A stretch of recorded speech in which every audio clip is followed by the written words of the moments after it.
न्यूट्रामला आरोग्यदायी पोषणाचा ठेवा प्रत्येक वयात घराघरात हवा। न्यूट्रामला आवळा कँडी, आवळा सरबत, आवळा मुरब्बा आणि बरेच काही। न्यूट्राम। एक आनंदाची गोड बातमी। महाराष्ट्र राज्य परिवहन महामंडळ संगमनेर आगाराचे वाहतूक नियंत्रक आणि अकोले तालुक्याचे सुपुत्र संतोष पन्हाळे यांना महामंडळाचा लालपरी गौरवरत्न पुरस्कार अलीकडे जाहीर झाला आहे।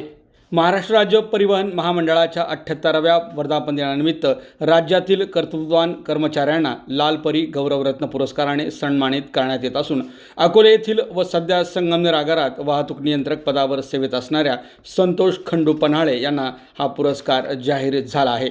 आपल्या कर्तव्यनिष्ठा, प्रामाणिक सेवा, उत्कृष्ट कार्यपद्धती व महामंडळाप्रती असलेले समर्पण याबद्दल पन्हाळे यांना या पुरस्काराने सन्मानित करण्यात येत आहे।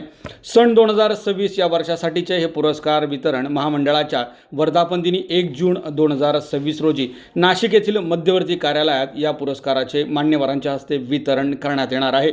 श्री पन्हाळे यांना यापूर्वी प्रवासी वाढवा विशेष अभियानामध्ये सन 2008, सन 2009, सन 2011 मध्ये विशेष सन्मानित करण्यात आले होते। तर पालघर येथे एसटीचे आर्थिक उत्पन्न वाढीत विशेष सहभाग नोंदवल्याबद्दलही श्री पन्हाळे यांना सन्मानपत्र देऊन गौरविण्यात आले होते। तसेच राज्यातील 242 आगारांमध्ये जवाहर आगाराने विशेष कामगिरी केली, त्यामध्ये महत्त्वाचे योगदान दिल्याबद्दल पन्हाळे यांचाही तेव्हाही विशेष सन्मान करण्यात आला होता। अकोले व संगमनेर येथे आगारात सेवेत असताना प्रवाशांना सेवा देताना केलेल्या कामाची देखील प्रवासी त्यांचा सन्मान करतात।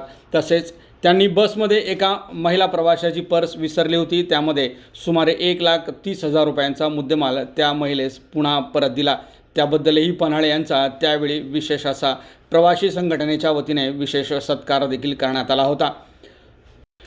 श्री पन्हाळे हे संगमनेर येथील वाहतूक नियंत्रण सेवेत असताना समयसूचकता ठेवत त्यांनी एका प्रवाशाचे प्राण देखील वाचवले होते, त्यावेळी देखील त्यांचा विशेष असा सन्मान करण्यात आला। अशा या एसटीच्या सेवेतील सेवकाला लालपरी गौरवरत्न पुरस्कार मिळाल्याबद्दल त्यांचे सर्वच स्तरातून कौतुक करण्यात येत आहे।